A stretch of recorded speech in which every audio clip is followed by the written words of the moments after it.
There it is. All right. Welcome, everyone. I'm sure we'll have some folks coming in here as we proceed, and that's okay. If you didn't notice, I put the slides up on the in the chat here in Zoom, and we'll share far and wide after we get done. But don't, obviously, I can't really control you taking pictures of slides at your desk, but don't need to take pictures or anything. You can have the slides, no problem. Welcome. This is a webinar on telecommuting. With subtitle "Work is what we do, not where we are."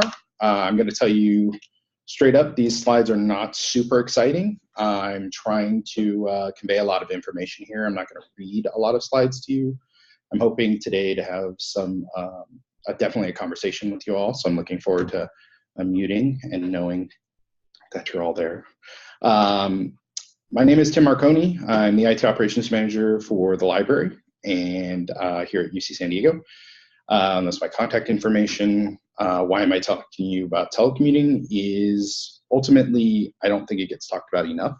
So I thought it'd be a good topic at least to get the conversation going and hear more from our experiences UC-wide. I feel like I've telecommuted for the last 10 years or so, usually 1 day a week. I manage a team of folks that telecommute about 1 day a week, and we have some remote workers as well. So I feel like I have some experience in all aspects of this, and I think there's a lot to discuss. And so I think that's what we're here to do today.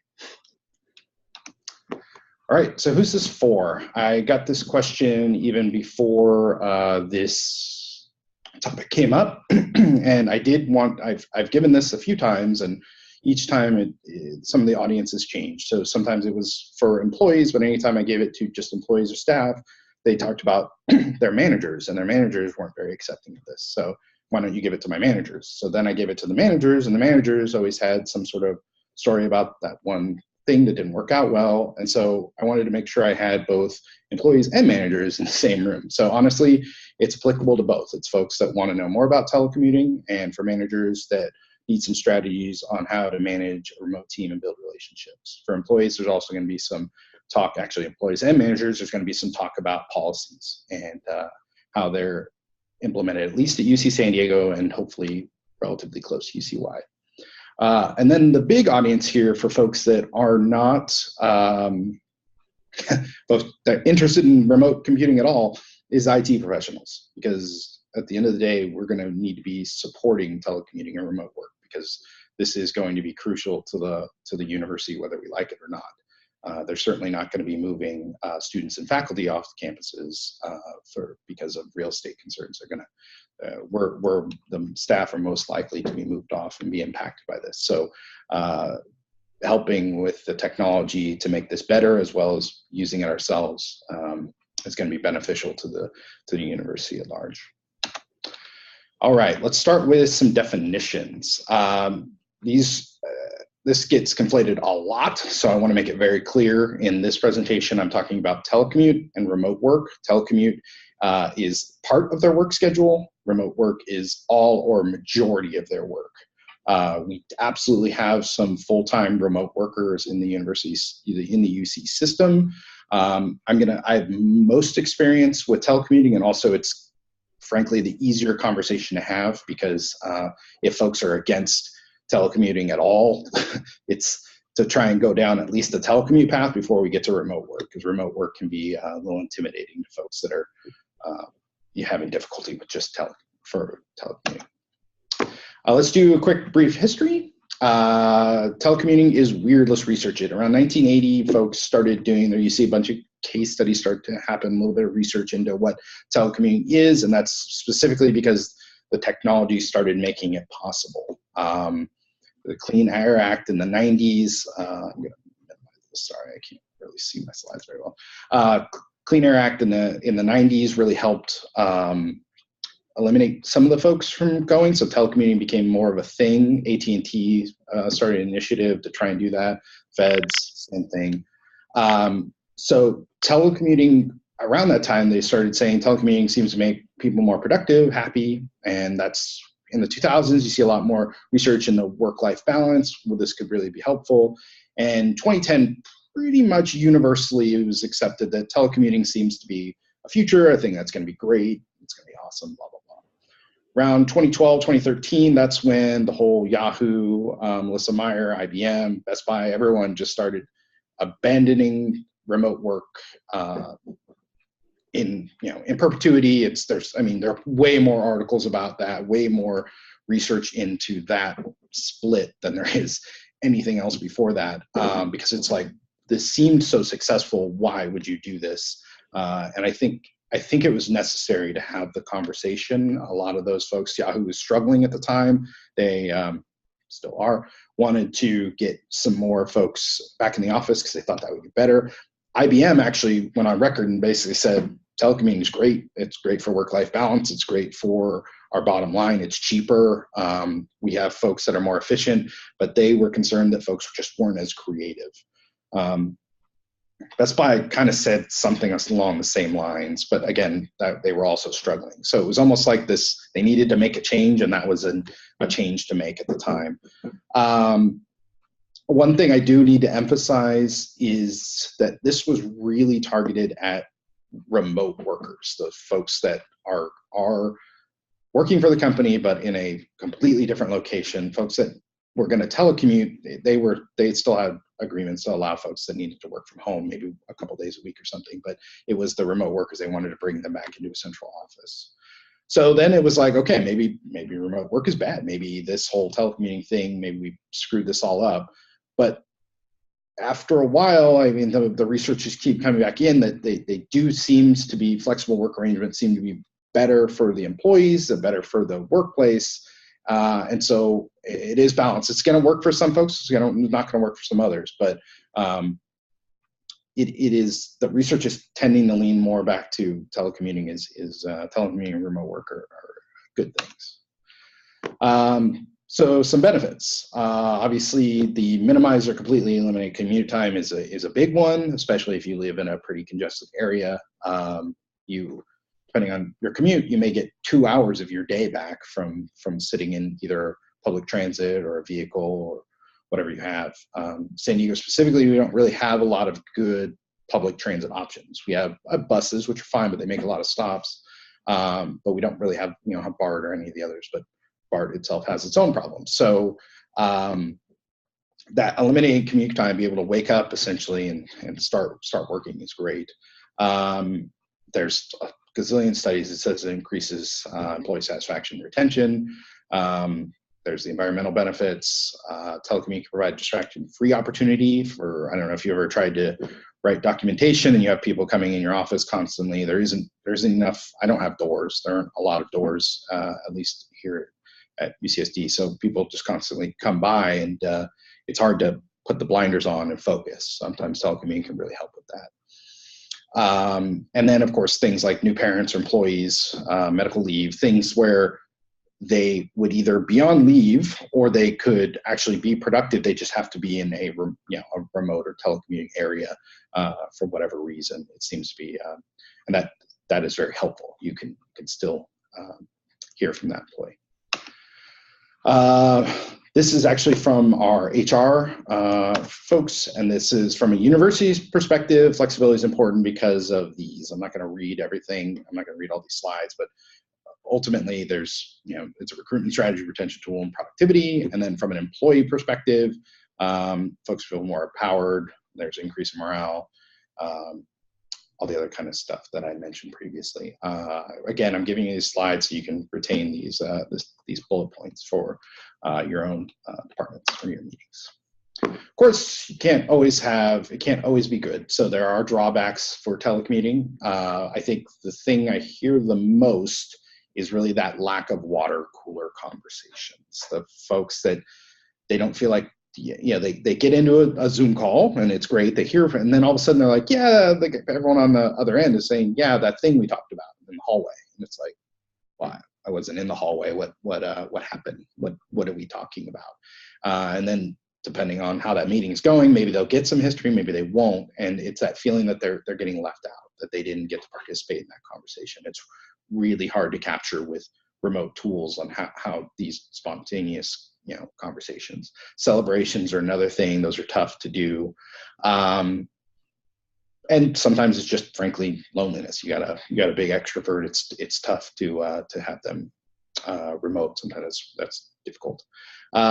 Different types of distractions happen, and this is mostly around those of us that are multitaskers. And so they say, well, I'm going to work from home. That's a good day to have someone come out and look at my air conditioner. And then all of a sudden that turns into, well, I need to replace a part. That person can't go get the part. I can run to Home Depot and get the part. Then all of a sudden you're away from work for 2 hours while you're trying to be convenient. That's a different kind of distraction and not one that's related to your work.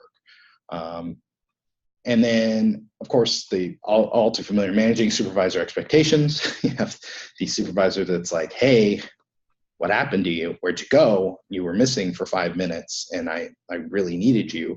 Are you just messing around at home? And it's like, ease up. That's not always the case. You need to step back a little bit and realize that I'm doing the best I can. I'm working on whatever I'm working on. Maybe I was in a different window, could have been on a different computer, et cetera, et cetera. So that's important to set. We're going to get to that. I have some supervisor stuff coming up here soon. Remote equipment. This is a big one for me. My office at home is not great. I really like my keyboard here and monitor here at work and my chair. At home, I'd have to spend a lot of money to recreate what I have here in the office. And that isn't ideal. So sometimes you have a safety list and a checklist. You need to make sure that the employees are comfortable working from home. And then, of course, the possibility to overwork. And I see this a lot too. There's this weird guilt that comes along with, like, I didn't go into work and I normally spend 2 hours commuting to work. Therefore, the university should get those 2 hours. But it's like, well, you weren't working when you were commuting then. Like, you shouldn't start work at 7 a.m. and end at 7 p.m. and be like, okay, that's a complete day. But that does happen a lot. We have a lot of folks that tend to feel like they need to be connected all the time because they already kind of feel like it's a bit of a benefit. So it is a possibility of work. It is for supervisors and managers. Is very important for you to keep an eye out for, because it can quickly lead to burnout. There's a thing I'll share from Owl Labs. They did a study about a lot of different. They did some really neat graphs and things for surveying remote employees. And this is one of the remote workers say their biggest challenge is staying in the loop. So this is a word cloud about the things that their biggest challenge is, but staying in the loop is the hardest thing in that survey. I still don't actually know how many respondents they had, but that's what they said there. All right, well, that's all well and good, but how do I personally handle telecommuting? So what I do, some of this is historical, mind you. So I'm currently and constantly reevaluating these things. But what I have, I manage an operations team. I have 7 direct reports, and I have all staff come in on Mondays. And that's mostly because this is kind of resonant from when we had a lot more hardware. If we had hardware failures, usually they might happen over the weekend. We had enough redundancy where the system could be okay, but we needed to manage that hardware failure on a Monday, and it'd be good to have all staff on hands. Things usually they happen over the weekend, and so we can be there to recover. Wednesdays is the day that I reserve for if we ever have meetings, or maybe we have department head or department-wide meetings. Wednesdays are a good day because I know I have my whole team in there. That does mean, of course, that I'm going to have a couple, like Tuesday, I'll have two folks out. Thursday, I may have 3 folks out. That's okay, as long as I have a couple of days where I can know I have some folks in the office. And again, I'm stressing on telecommuting here. If this was remote work, or I'm open to that. That's just not something that I have right now. We do our telecommuting agreements, which I'll get to in a little bit. We do those once a year when we do our evaluations, because they have to sign papers. We then say, hey, here's your telecommuting agreement. Does this all look good? Renew it. And then it's good for a whole year, so that there's some consistency for the employee. They know, hey, on Tuesdays, I'm telecommuting from this period to this period, et cetera, et cetera. On that note, though, this is a piece of paper, it isn't written in stone. So you do need to remind your folks that, yes, they're telecommuting on a Tuesday, but if there's like,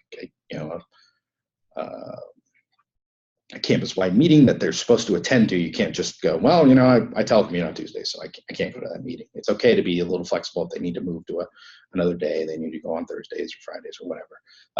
Be flexible on that, but also make sure that it isn't drilled into their brain like that's the only day in a week that they can telecommute. When you're purchasing equipment, think of telecommuting at that point. Example I have here are DRACs. I'm not sure how many folks we have from different industries here, but in operations, DRACs are their Dell remote access. And so what it allows is if you have a server problem, like the power went out or something else, you can remote in via the network to the server and start up. Technical stuff is not that important. What's important is when I'm purchasing that server, it's like an extra $300 to add that DRAC to that server, and it saves a ton of heartache because the employee 30 miles away can log in via network to that server, go to the console, start things up. And because we thought about that 3 or 4 years ago, that $300 saved someone from having to walk in or drive in and press a little power button to start. So think about those kind of things. We also have remote keyboard video monitors, those kind of things for your physical hardware, things that folks can get into remotely. And if you design and architect your systems in a way that they can get in, that's it's a good use of your funds and everything else. It doesn't have to be expensive as long as you're planning for it. It can be very expensive if you have to retrofit it, if you have to put in racks of equipment that you didn't have just to make sure that that one box can get remoted to. So think about it. This could be part of your planning. Obviously, the cloud helps with a lot of this. So any resources that we have in the cloud.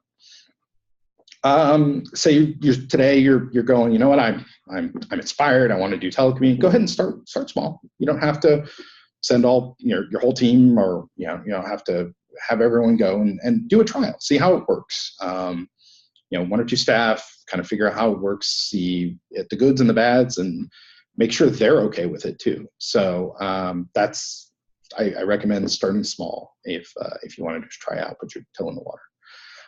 Standing meetings, especially when you're collaborating with folks across your campuses or even across the UC, obviously that's kind of a given. But for folks across campus, to include a Zoom link to be more inclusive, because there are folks where it's really difficult to get across campus. Maybe they have a meeting back to back, so it may not have any, they may not be a remote worker, they may not be telecommuting, but they may just not be able to get from SIO to the library with a teleporter. So Zoom link that can make folks be able to participate more in meetings. So that might apply to everything. Okay. This is, I completely stole this from Dom Price. That's the article. It's a quote from there. Give your people the right guardrails to work within, plus the autonomy to make decisions, and they'll perform well. This came up in the UCCSC presentation and a couple of the other ones where it's this trust. It's almost like assuming that folks are going to abuse the privileges of telecommuting or remote work. It does start with trust. You do kind of need to trust. You kind of need to see that gets taken advantage of. That becomes more of a, that becomes a supervisor manager issue as opposed to it's particularly a telecommuting issue. You have to assume that if someone's performing subpar in person, they're certainly not going to. It's probably not going to get better when they go remote. And the key there is evolving your practices. You have to start thinking about this and make some decisions on how to proceed. Just put yourself, put your team in situations where you're thinking of remote work and telecommuting and how they can get things done, how they can be successful. The whole article is really great. I recommend it. All right, I'm absolutely not going to read all of this. So this is from the Harvard Business Review. This is just some general overview tips for managers and supervisors. I do recommend those of you on the call that are or know someone, feel free to send this along. Obviously, this is really about remote workers, not so much telecommuters, but it's important to mention it anyway. Obviously, these are relatively basic things: check in frequently and consistency, use face-to-face or voice-to-voice as much as possible, demonstrate some exemplary communication skills, make expectations explicit. We talked about this previously. You need to kind of have an agreement with your team about expectations, about what you're expecting of them and what they're expecting of you, which is also very important. We oftentimes, as managers, we think a lot of the employees' availability, but not so much of ours. Like, we're used to going to meetings and everything else, and we're just not available. But your employee might need you, and if they don't have a consistent time that they can reach you, they may feel like they're not being listened to, or they're not being engaged, and that's important to do with your employee. And be available. And this is for remote workers that are working across time zones. Their managers on the West Coast and the United States, and some of their reports are in the UK. Well, it's rough because you're completely off shift, and you may never ever work together. So it's important to be aware of that. This is another for IT professionals: demonstrate familiarity and comfort with technology, and to prioritize relationships. That's really helpful. So, I think this is good stuff. Obviously, the whole case study is also very good. I have that included in here, as well as in the readings. Telecommuting technology, great. Okay, so this is for our IT professionals and other folks out there that want to know more about what we can do to help for telecommuting or for remote works. Obviously, Zoom helps a lot. We have a UC-wide license. If you don't know about it, you're using it. So you're already a step ahead. I don't know exactly your URL, but I assume it's something like that. Ours is ucsd.zoom.us. You can use Zoom to have video calls, which is really great for remote workers and telecommuters, but also just for telephone calls if you need to. So that works very well. And you can do remote desktop sharing and other things. I strongly recommend a shared collaborative co-editing platform. It doesn't matter if it's G Suite or Office 365, something where the two of you, or even Confluence, which has that feature now, and probably many others, something where both folks can work at the same time, so that it's not that lockout feature of where one person on a shared network drive has Word open and no one else can edit that document. That's really frustrating, and especially for someone who can't just go knock on someone's door and be like, close the document. It's something that's evolved, and I strongly recommend any of the collaborative platforms, whichever one you want. I think Box and Dropbox, I think they all have some sort of co-editing platform. So pick one and make it your standard. I also really recommend Slack, Microsoft Teams, Google Hangouts, chat, doesn't really matter. Enterprise asynchronous communication, the ability to exist in some sort of persistent chat, something that you can talk to someone, and even if they're not there, that's okay. They can pick up that message or that thread when they come back to it. My biggest problem with this was we had Skype for Business, and our Skype for Business had logging or history turned off. So this was really bad for our remote workers and telecommuters, because they would send me a message, and if I wasn't at my desk, and then I never got that message, I would never get it. Same thing for them, because there was no history. It wouldn't show up. It wouldn't email me. I'd have no record of that message. So something where you have a bit of a history and you can collaborate with some things. And even Slack and Microsoft Teams, I think you can do some like remote desktop things and screen sharing and other things, which are really helpful. So strongly recommend that.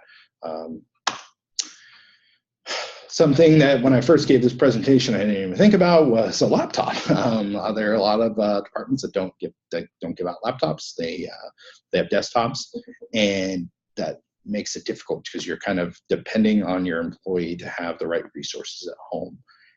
You're also then kind of depending on their security, and that their kid didn't install something awful on their home PC that they're going to connect to your campus's network.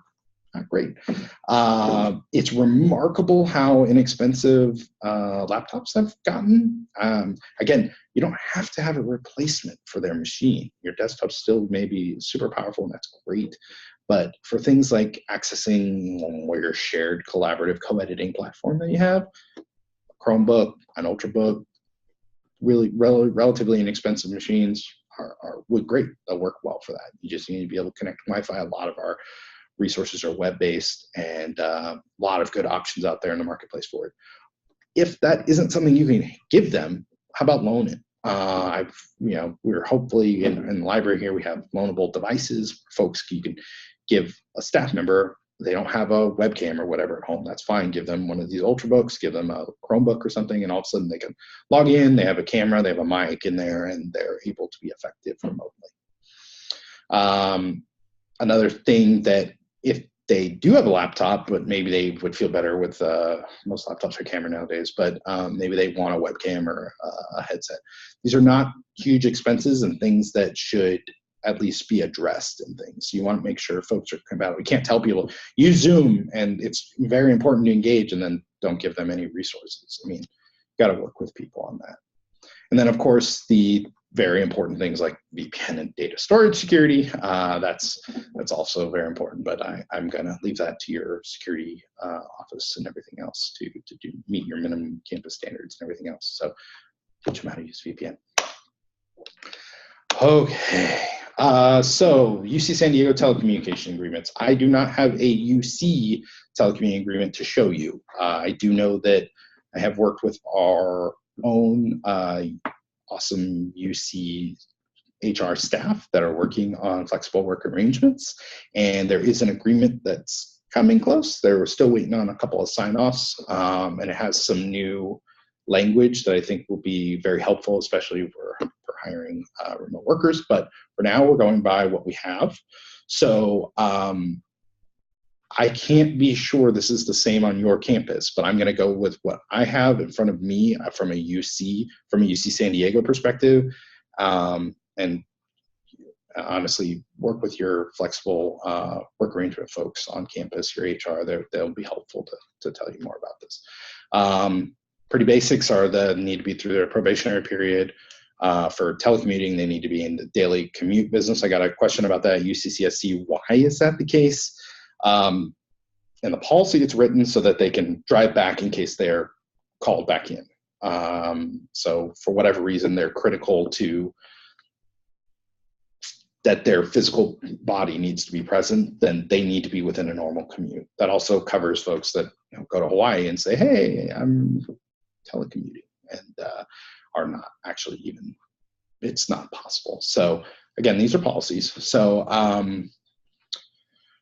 blah, blah. Fill out a formal proposal. We have a telecommuting agreement. It's linked in the slides if you want to see it. And there's a safety checklist for home office to make sure that people haven't put a bunch of surge protectors connected to each other that they're going to trip over, and make sure that, and you're kind of hoping the employee signs that and realize that they don't have a fire hazard at home.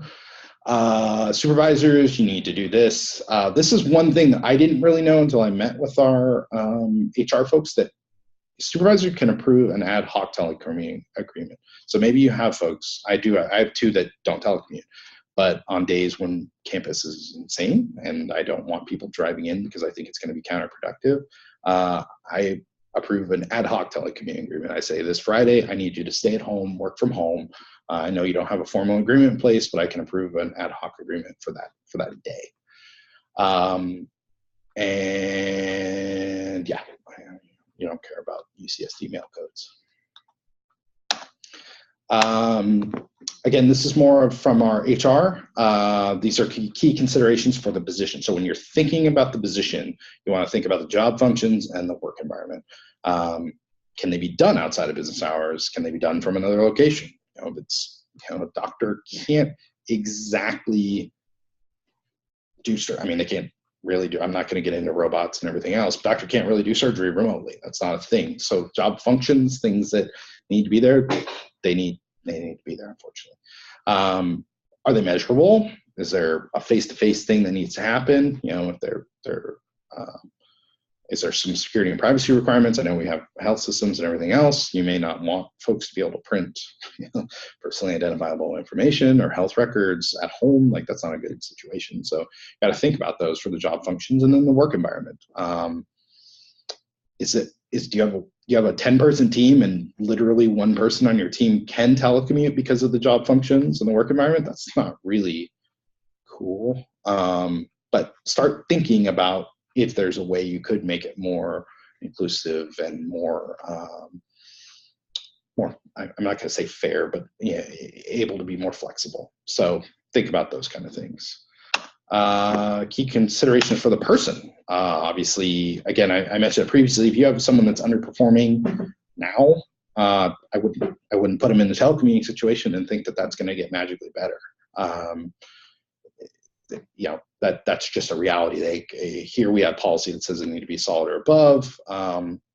Think about their level of supervision. If this is an employee that you constantly have to tell, hey, you need to get your work done, like you need to kind of be over their shoulder. Well, again, you need to think about that.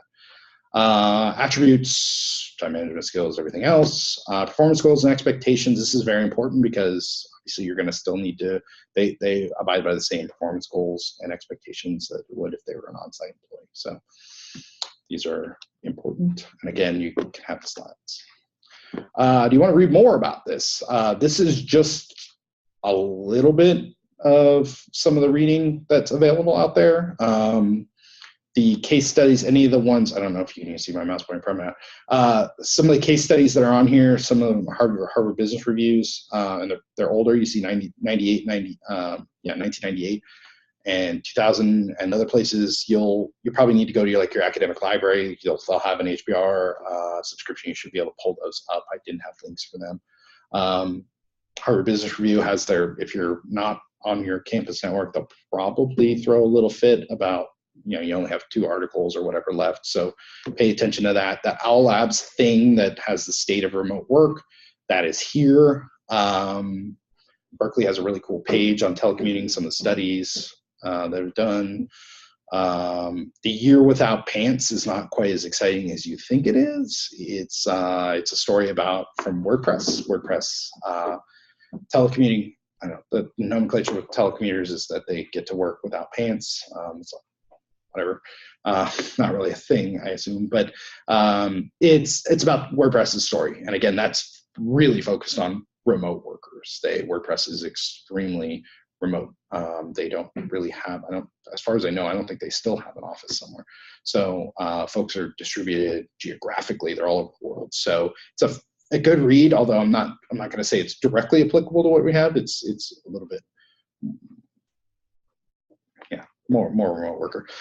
Remote is, that one's Signal 47. I really enjoyed Remote. Remote's a good book because it starts with a company that had an office, and then it's that realization, like, well, what are we doing? We can't hire the people we want to hire. We can't really afford this office.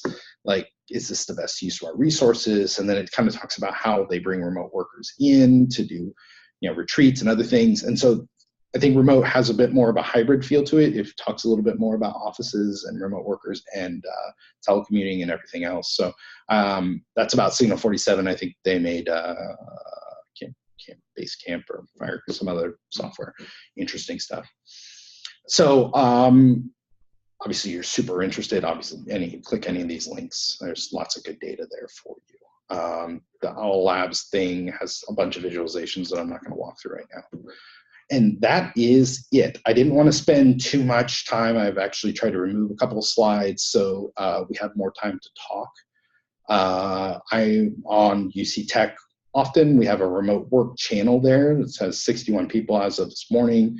A lot of folks that are actual remote workers. So if you don't believe anything I just said, feel free to reach out to them and say, tell me more about being a remote worker for UC, because they are remote, fully remote.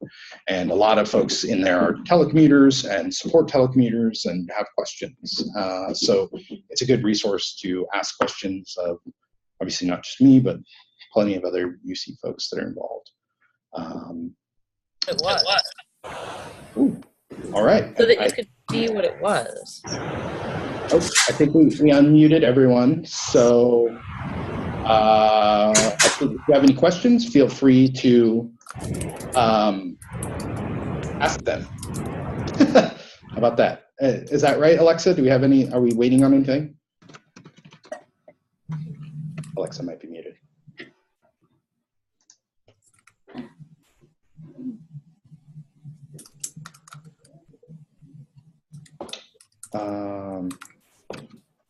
I guess I had one question about, I guess how come, at least in my anecdotal experience, it seems like sales teams have been kind of ahead of the curve in our remote work, and I guess it's to do with, visiting clients and stuff like that, but that got normalized in that field pretty quick. My wife, some of her colleagues, Viacom, big companies like that, it seems like they've just accepted that already. Other industries seem to be lagging behind. It is very true, and that's one of the funny things about any of those Yahoo articles, and Best Buy and all those other folks. It's constant, like everyone needs to come back. Well, except for sales, obviously. Sales should stay remote, and it's like, how? What?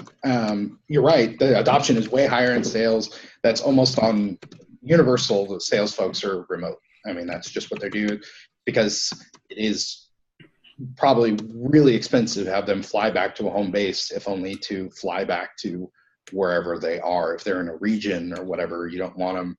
I know all the tech folks that I work with here with Dell or any of the EMC, any of those folks, they have someone that's for the Southwest, and so they come because they're in, maybe they're in Orange County, so they'll drive down to San Diego to talk to me. But if they had to go to Texas every day, what a waste of resources and time. Good question. Yeah, and I think it's also a thing of trust, I guess, because sales teams are pretty critical to running an operation, and if they're trusted, then also kind of why not the rest of us? Yeah. Hi, I have a question. Sure. Hello? Yeah, yep. So within the team, you had different roles, and maybe some of them are more customer facing.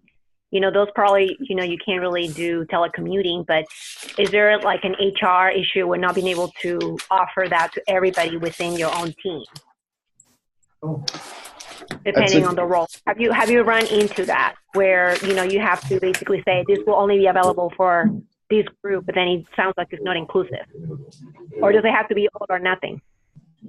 It does not have to be all or nothing. You can basically say, as part of the description, you have to physically be able to go put a keyboard on someone's desk. Like that's a thing that you have to do. That's part of the job description. If you want the ability to remote, to work remotely or telecommute, it may be best if you're looking for another position that allows that.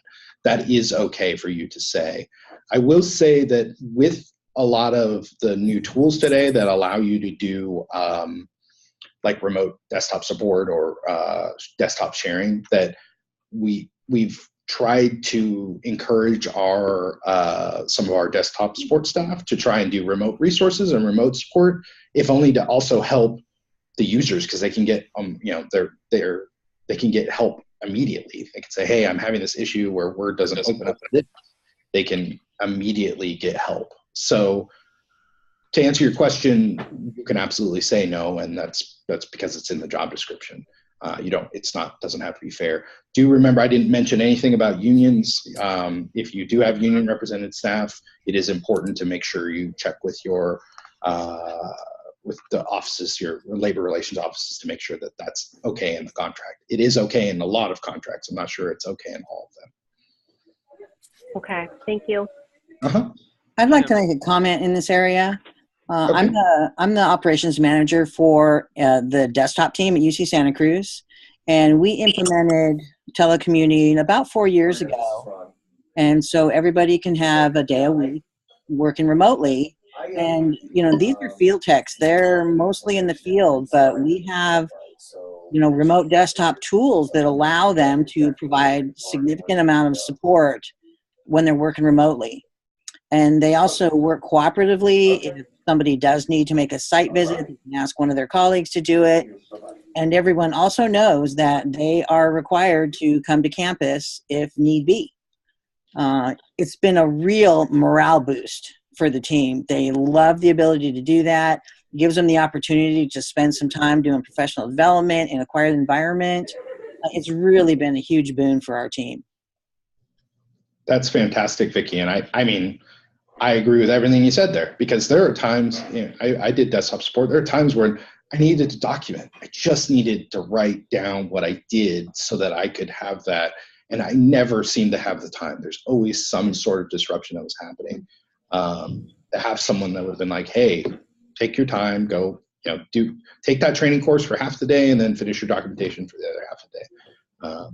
That'd be great. That's Yeah, great. it's been fantastic. Tim, this is Brian Buckler from UC Irvine. Hey, Brian. Hey, a question. We're thinking about telecommuting and remote workers situations for managers. How do you feel about the success of that with managers versus staff? Oh, that's a really good question. So in that OWL Labs thing, it does point out that a majority, a large amount of respondents are individual contributors. So managers are certainly less surveyed to telecommute. That said, here in the library, all of the managers have a designated telecommute day. It works just as fine if I'm at home and helping the staff, but it does from a remote work that starts to get a little bit more interesting when the manager's remote and maybe the folks are on site. I'm not entirely sure. I know that I have some colleagues at Qualcomm where that is the case. Their manager is in Virginia and they're in San Diego, and it works. It does obviously depends a lot on personalities and the relationships with the employees and everything else. I think you should certainly try it though. My biggest concern is that we have a bunch of folks out there that have blanket policies that say no managers can telecommute or no employees can telecommute, because I think there needs to be a little bit more. I think there needs to be a conversation. Thank you. Yeah. Somebody typing needs to mute.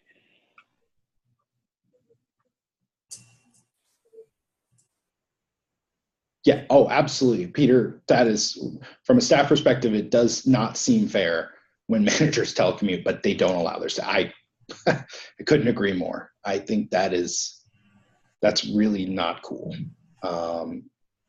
And I'd like to know a little bit more when that does the case. I'd like to hear their reasoning, because I mean, you can't say, oh, you none of you can telecommute, but I can. I mean, I don't know. I think there's a lot of problems with that, but yeah, good point. But what about a situation where all the employees are remoting and manager does not have to remote? So say most of them are remoting partly or maybe 100% remote. So there is the, how do you balance it out?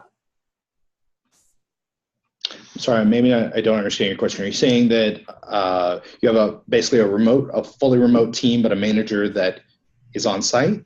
Right. Or, there is about 3 or 4 who is, one is 100% remote, 2 or 3 of them are partly remote, like 2 or 3 days a week. Are you trying to balance like the on-site presence of someone? Right. Yes. Yeah, I mean, honestly, that does sometimes that does happen to fall on the manager, where it's your responsibility is to manage these folks, and if there's a policy somewhere that says that a warm body from your team needs to be there, good or bad, that's going to need to fall on the manager, because the manager then needs to work on whoever wrote that policy and figure out what's the case, what's the reasoning behind that. That's when you start looking at processes and go, is this necessary? Can I work remote as long as I have what's our SLA on this? Do I need to respond within an hour? If I work 5 minutes from here, I can easily respond within an hour. Do we really need a warm body in here? because at the end of the day, I'm not convinced in 10 years we're going to have that option. I think that we're going to have some of these things taken away from us. We're not going to have our offices on the center of campus. They are going to be off campus. They're going to be somewhere where it's a little further away. So yeah, this is just kind of based on some of the statistics from Matt Hall and some of his labor sustainability stuff that he talked about in the town hall and at UCCSC. It's just a reality. Our universities are in highly impacted areas. So I have some really big concerns about real estate, and our enrollments just keep going up. I hope that answered your question. Anyone else have any other questions? Anything that we can help with?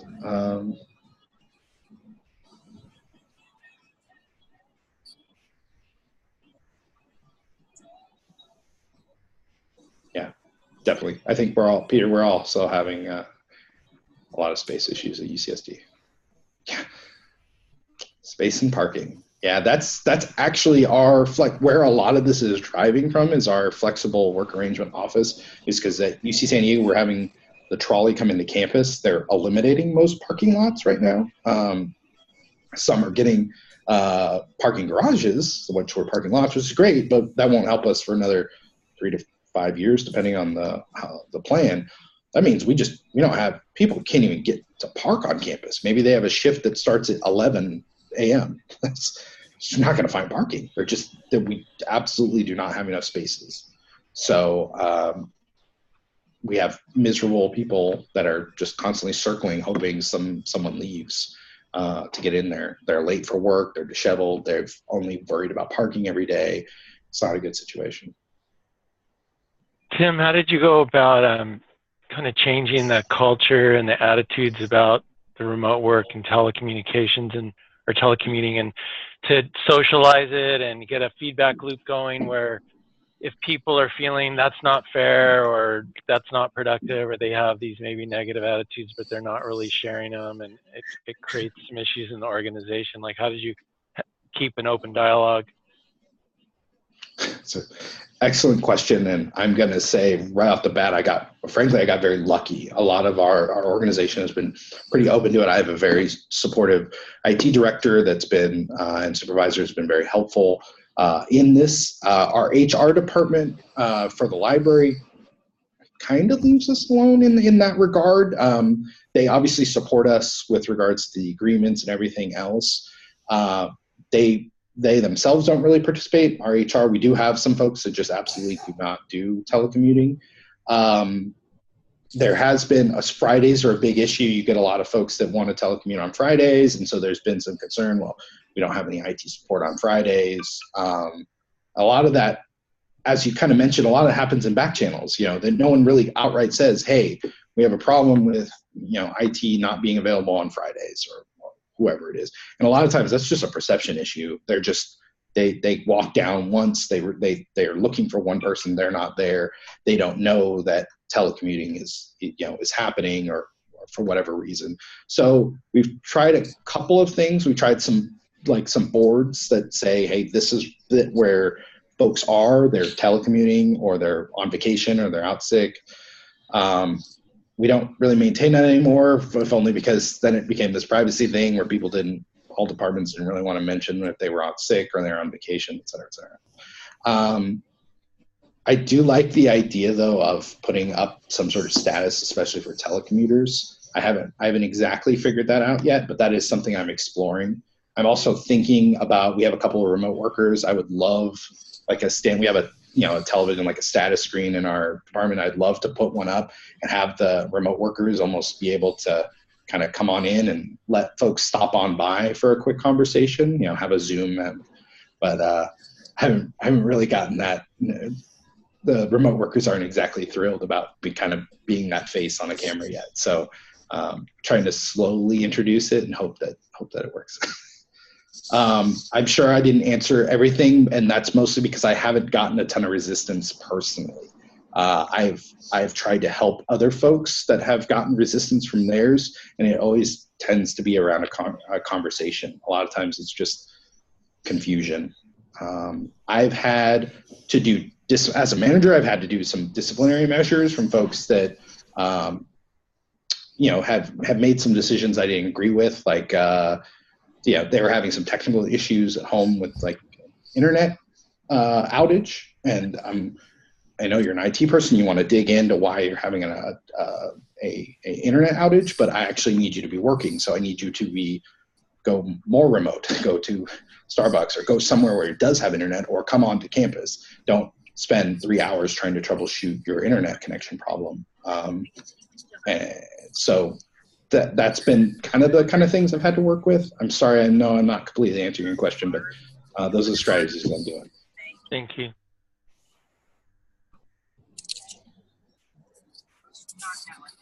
Got about 8 minutes left, so plenty of time for questions. I did not want to drown you in PowerPoint, so I do hope that if you have anything, feel free to talk about it. I really feel like a lot of this is just exposing it.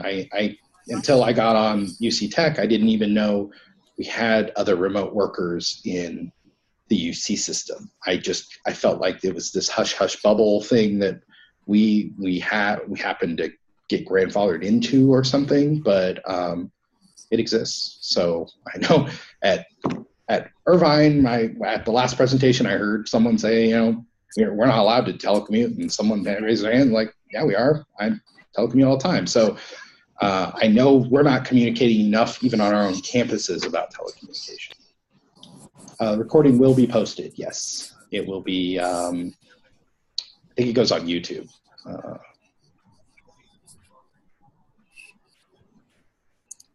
I just wanted to say also, thank you for sharing the OWL device link, that little camera.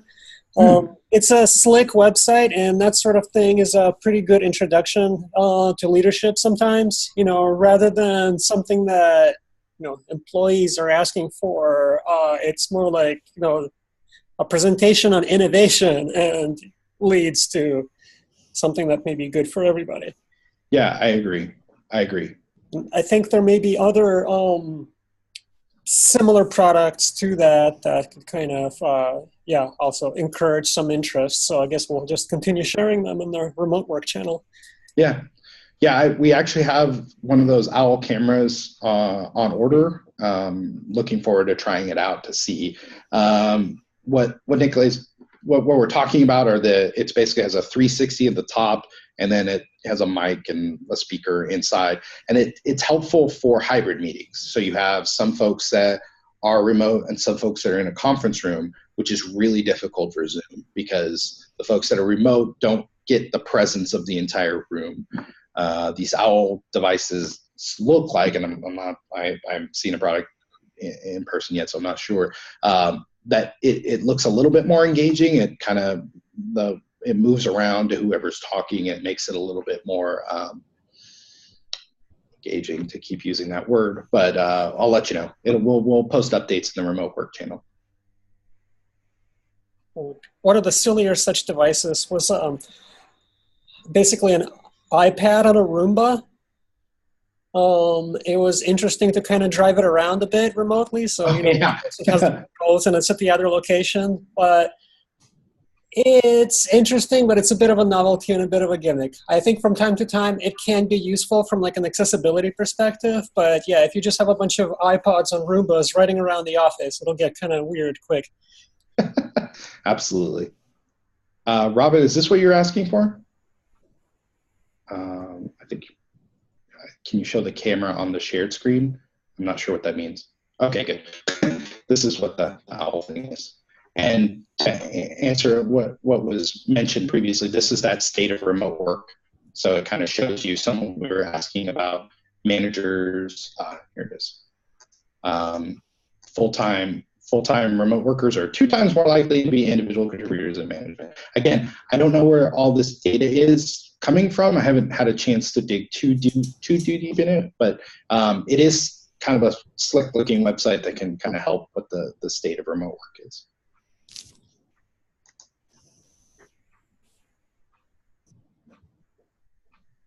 Cool. Any other questions?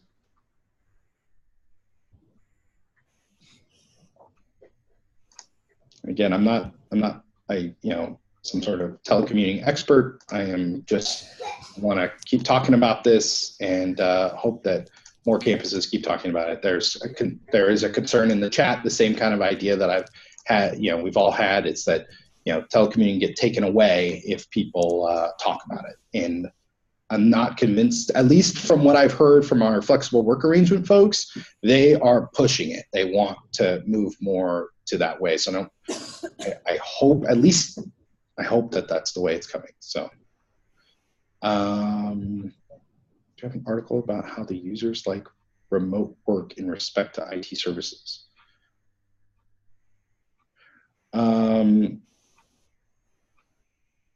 Article about how the users like remote work in respect to IT services. So do you mean like users have someone like remoting into their workstation to fix an issue? Like how users are happy about that, or is that what you mean? Correct. I'm sorry, Matthew. Yeah, Tim. Yeah, I don't, although I could look one up. I've read something about that because I'm sure Baumgar or any of these folks that sell this service probably has a million case studies about how users are so much happier when people randomly come into their computer. But I'm sure we could find something that's along those lines. I know just from anecdotal experience that when we have someone that reaches out and gets essentially an instantaneous answer because a professional can basically go in and say, oh, hey, this is the problem, they're thrilled. As long as as long as they've been kind of almost read into the idea that like this isn't something we can do without your permission. Like we can't just pop in your computer and just take over. You do need to make that social agreement with your users and your staff. Like, hey, I'm using this with your permission to get into your screen to help you fix a problem, just like I would be if I'm sitting next to you at your computer to do that. Thanks, Tim. But I'll look, Matthew, see if I can find another one though. If I can find that article or any article about it.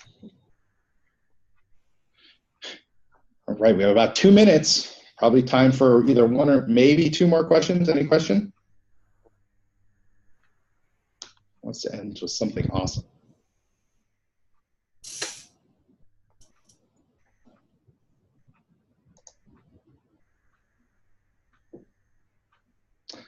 What's the feeling about video, about folks like video, collaborating over video, like Zoom, talking to each other?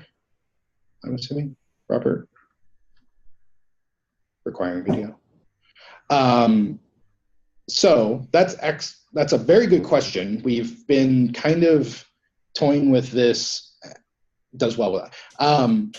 That's very much going to be a team thing. I know that from a campus perspective, we've been having a lot of Zoom meetings, and it is fascinating to start a Zoom meeting and watch everyone have their cameras off. And then that one person has their camera on, and all of a sudden you'll see another camera on and another one on.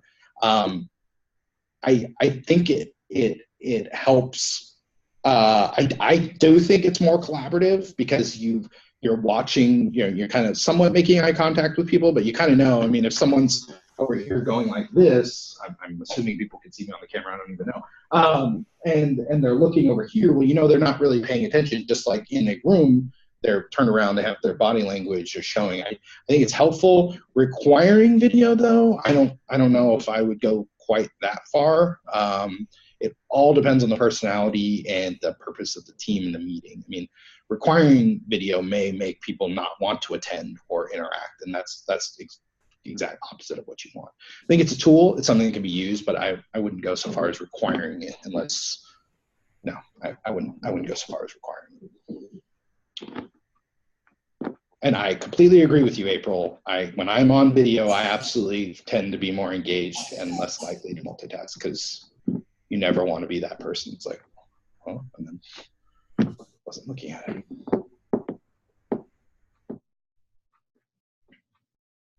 Yeah. And it also depends a lot on video. I mean, if you have a camera that has mostly a conference room table, I mean, how useful is that? Or back of people's laptops. you know, if there's a camera that's actually folks are able to engage in and see and interact with, then I think that's as important as anything else. So yeah, just a shot of my head. Cool. Well, we are 1 minute over. If there is any other questions, feel free to either email me directly, or I prefer that you message me in Remote Workers so that folks get, you know, or in Slack anywhere in any channel, just to get more interaction, just get more than just me involved, because there's a lot of folks that have good feedback and a lot of lot of good content about remote work. It's not just going to come from me. All right, Alexa. Alexa,